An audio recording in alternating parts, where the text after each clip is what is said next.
Hello and welcome to the FinTech Newscast. My name's John, and this week we'll be talking about some pushback against cashless payments. Goldman Sachs takes another step towards retail banking, and a new model for online payments. Please subscribe to keep up with these and the latest in FinTech news.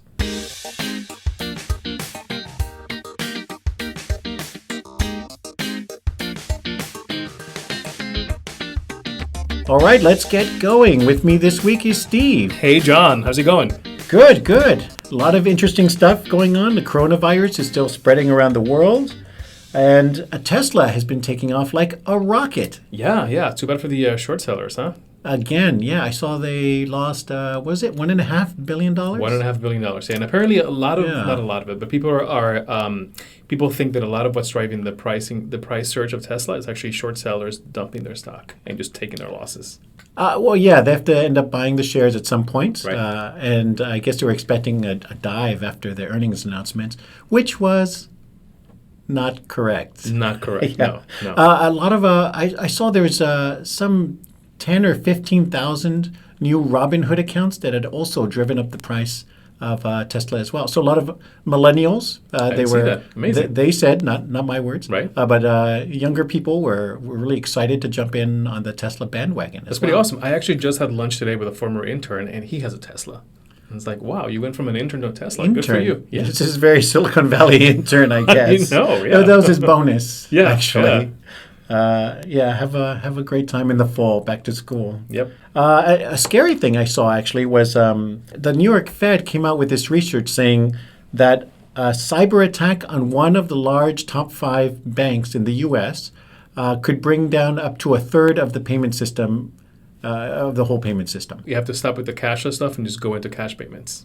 Oh, yeah. Well, the trouble with that is something, I love these jargon words, and the one from this one is liquidity hoarding. Liquidity hoarding? That's what you have to do when you're in line at a big sports event, waiting for the bathroom. Some liquidity hoarding. Nice. Yes, of course. Yeah. One too many 32-ounce beers, and yeah.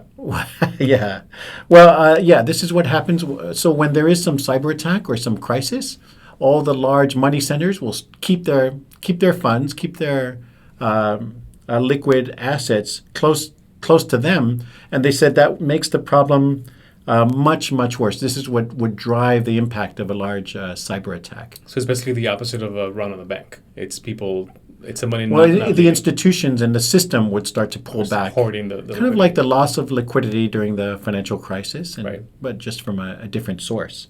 So that was kind of interesting. So there's lots of ways they said they could take on like presumably a large group or a nation state could attack like a large bank or one of the settlement systems. Mm-hmm. So that they have different angles of attack that could bring down the whole. That would just system. make 2020 just the best year ever, just a banner year of bad news. Terrible. Yeah. Well, so presumably that's what the Fed is going to be watching for and making sure that there's strong cybersecurity. But yeah, pretty interesting and kind of scary how everything's so connected. Well, there's still time to blow it all up. Yeah, so if you want to see, we'll put that link. It's from the New York Fed. But New York isn't all about the future and technology. It's also about protecting vulnerable people as well, They're right? about inclusion, John. That's the word you're looking Inclusion. for. Inclusion, Yeah. yes. So New York City last week passed a resolution that all stores must accept cash payments. So places like Amazon Go, of course, and Sweetgreen also played with this. But essentially, if you have a store now in New York City, you must accept cash as a form of payment because the trend had been to kind of just go completely cashless. Oh, Sweetgreen. Sweetgreen is amazing Okay. salads and whatever That's bowls, funny whatever. that a place called Sweetgreen wouldn't take cash. Yeah, that's a very good point. Yeah. So Sweetgreen actually has been operating in New York for I think more than 5 years or so now, and they actually went all cashless in their New York City stores, but then they had to go back and take cash. And the argument here is that again, by not taking cash, you're kind of excluding a large segment of the population, and New York actually has a fairly significant proportion of its residents who are either unbanked or underbanked, aka they don't have a card. So if you don't have a card or a method to conduct a payment in a cashless manner, then you basically cannot shop at Sweetgreen or the Chicken Co-op and all these other places. it seems kind of like a weird thing to like kind of not letting businesses target the customers that they want. So if they target people who have their app, let's say Amazon Go stores only let you in if you have their app. I mean, can't they have a store just for their customers? Not or in New York people City. that they have No. a relationship with? Well, technically they can, but not in these places. So cities like New York, San Francisco, Philadelphia, I think maybe the entire state of New Jersey, now you have to actually accept cash as a payment. Because again, you don't want to exclude people. And even if the business wants to just target people who maybe have that app or that card, that's a Yeah. big no-no. Can't do it. But that seems kind of weird because, first of all, they want to go to the future. So they're trying some new experiment to be more productive and, have less people, have automation, allow experimentation into new things. They also save new on models. on the labor costs, right? Yeah, On having of course. a cashier. And I'm sure, I think there's somebody's there watching to make sure you don't run off with the whole, Of course. an armful The of whole stuff. till, yeah. And then the second thing is, I think of every business as targeting some small demographic of the population. I mean, nobody needs to have 100%. I mean, BMW only sells to 5% of the population, and they are exclusionary. They are, but and then that's like a point of pride for BMW. They advertise that we're you exclusionary. have to be able to afford us, yeah. So what's the difference if they're selling like commodity type things that you can get anywhere? Why does everyone have to be able to access just this particular store? Because it feels like, because I can't get into this store, now I have to have my ham sandwich from this store. No. The argument here is that it's a matter of getting people access to places that they would be excluded from otherwise. So think of it in terms of like maybe a wheelchair. Most new buildings now have to have a ramp, thanks to ADA requirements. So not having a card is going to be like a disability or not being banked? I think essentially, and we've seen it actually, this happen not just in the U.S. but also abroad. I know that in Sweden, which I think is the most cashless society in the world, they are now actually going back to accepting cash payments as well because they don't want to exclude like old people from making payments. And you essentially when you put these kind of measures in place, you allow that sort of innovation to take place, but also like new products are possible. Exactly, you do all business that, models, but you also want to allow people who may be outside of the system to also take part in it. That's the argument here, and it also seems like it's an ongoing thing. More cities are doing it, and it's the new way. I think we've gone from let's go all cashless and kind of swung back to we can go cashless, but also you need to take cash. I didn't swing that far to all cashless, but I think we've been cash for a long, long time. It's been a while, and it's also we're not like Japan, which is very cash heavy. In China, which is the opposite, it's just no cash at all. So apparently in China, you can actually pay a busker, like somebody playing guitar on the street, with a QR code. Oh yeah, they have their QR code displayed, so you can again cashless. Yeah, so even buskers can now take like digital payments, which is amazing. Yeah. So you're saying their buskers are more technologically more advanced, tech forward than the New York City, because they'll need to be able to go somewhere to spend that money, that digital money, right? Yeah.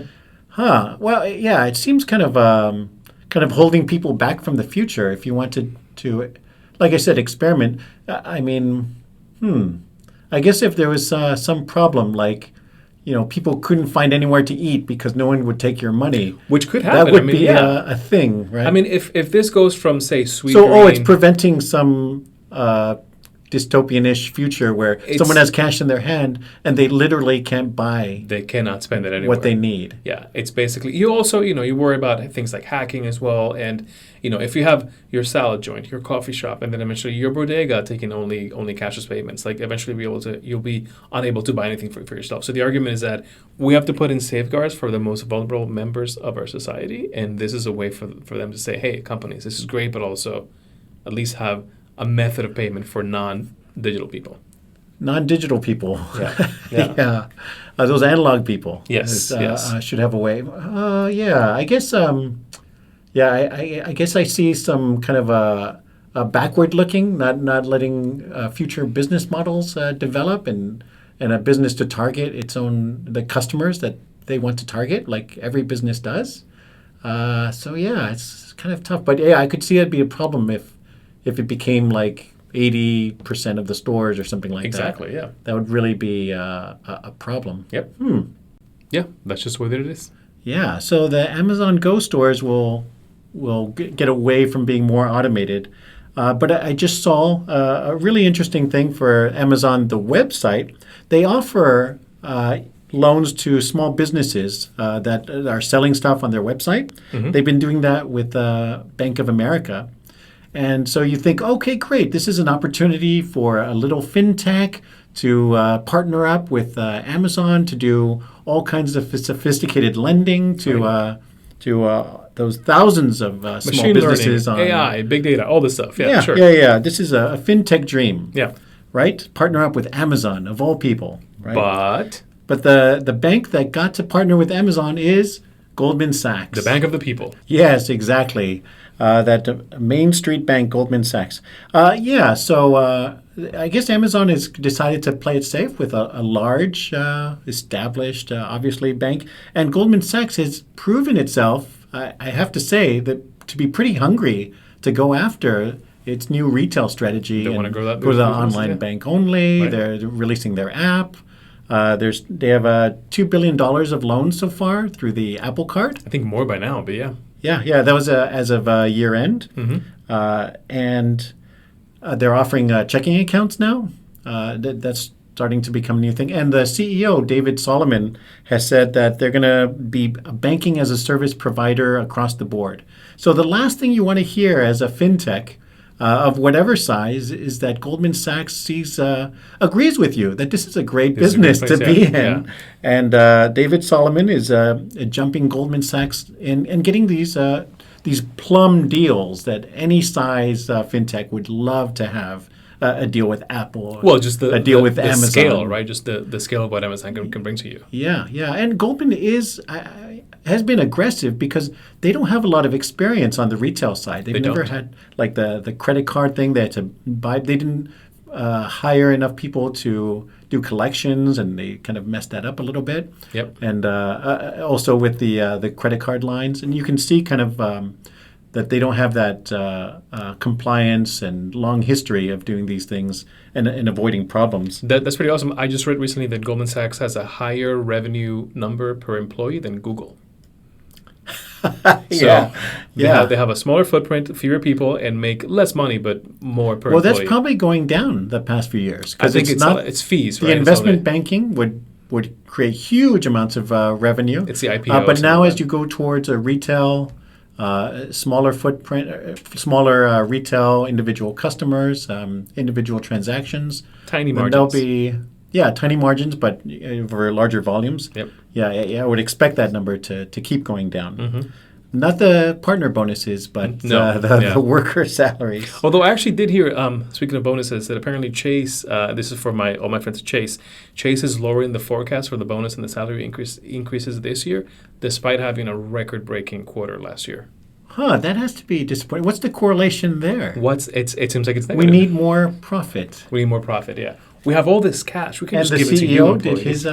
I'm sure Jamie did just fine. He kind of figures out a way to make it work. He did. Okay. Like I said, Amazon is a great partner for this. They've been offering small business loans since 2011. And these are kind of short-term loans to help with liquidity, to get people... obviously to sell more stuff on their store. Which, by the way, I'm going to go on a little rant here. Do not sell your stuff through Amazon, especially if you have a you have a lot of this cancel culture kind of built into your... No. It's just. I think there's like 5 or 10 things you've mentioned not to not do that. Yeah, don't use Intuit. Don't use Amazon. Right, Intuit. Intuit, yeah. Do not use TurboTax. Go with the free stuff. Yeah. No, my argument here is that if you're a seller on Amazon, you're basically putting your whole business in their hands, and they can basically copy what you do. And they do this all the time. They do it with Allbirds. They do it with everything. There's been a lot of stories about this. I heard one the other day on NPR where they're being investigated because of this anti-competitive practice. Yeah, because they will basically see the volume you're doing. And now they can say, hey, look, we're giving them loans to help compete against us. No, don't do that either. Don't sell yourself. Right, so what they do is you sell your product.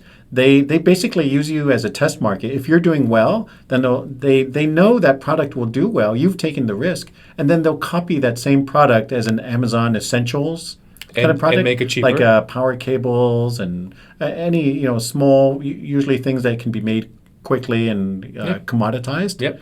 and then basically drive you out. Or they'll put their ad for their product That's the over most your product, Yeah. your customized product. They call it Prime Preferred, I think, or whatever it is, Prime's Choice or something like that. Yeah. I forget the term used, but that's what they feature the product prominently in their site, and then they can make it for cheaper than you can make it, and then just cut you out of the whole thing.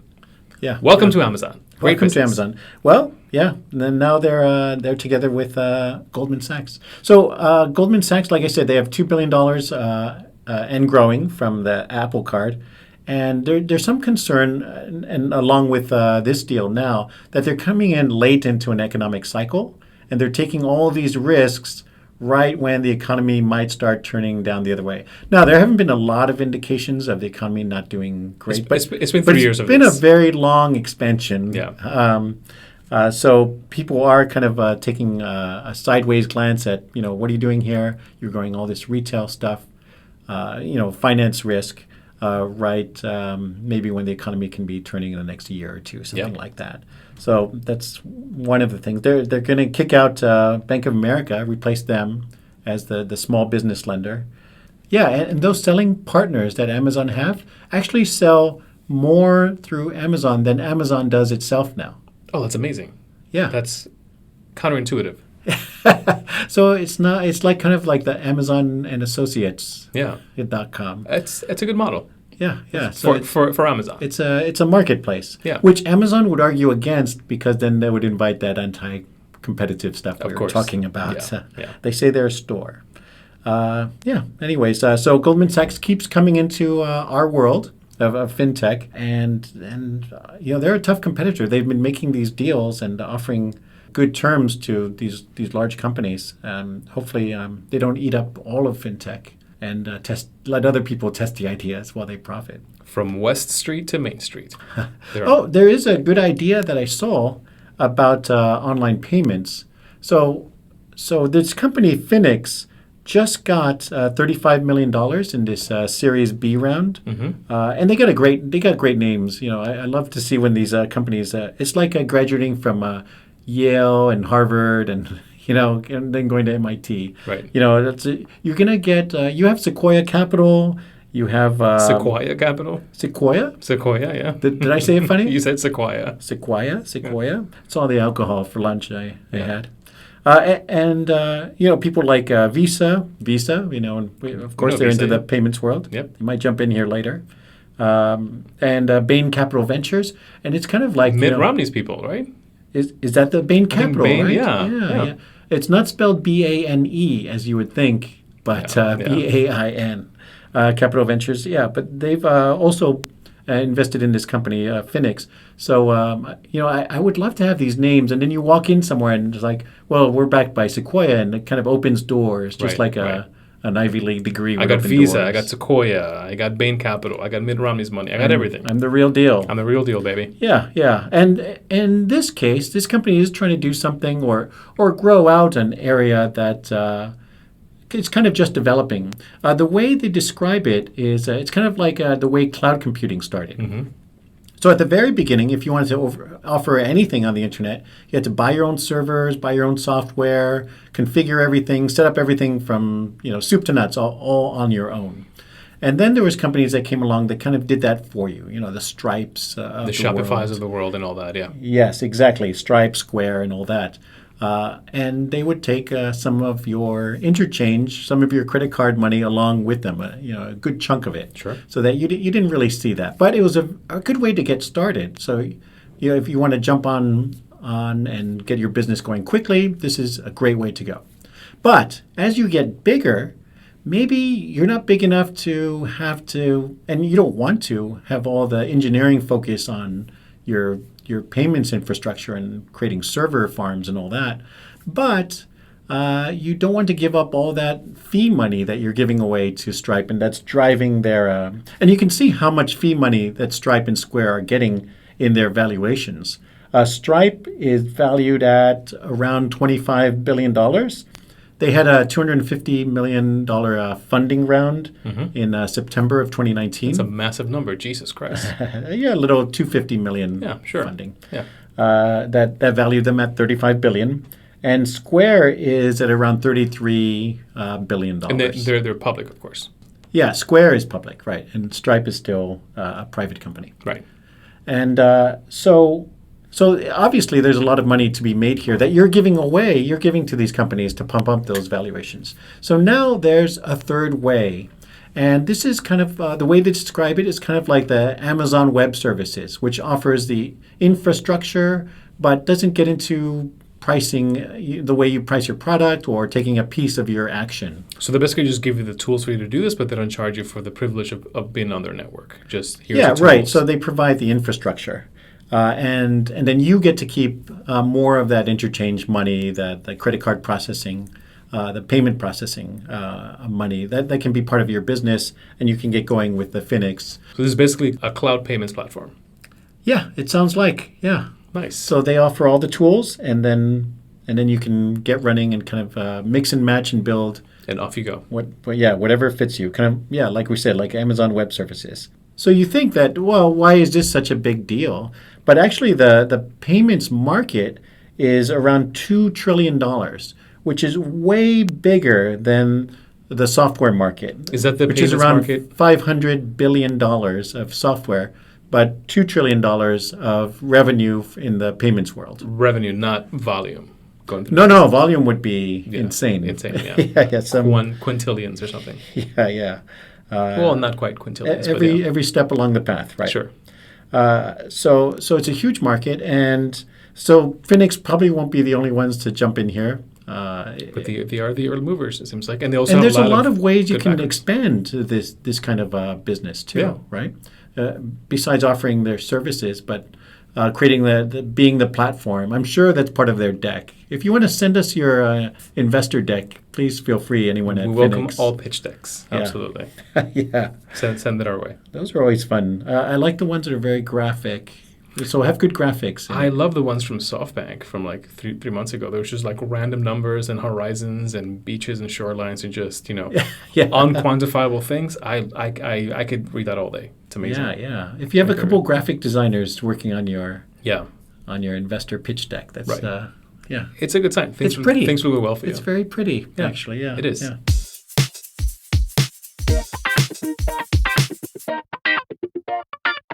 All right, now let's go to our final bites, where we take a look at a number and the fascinating story behind it. What's your number, John?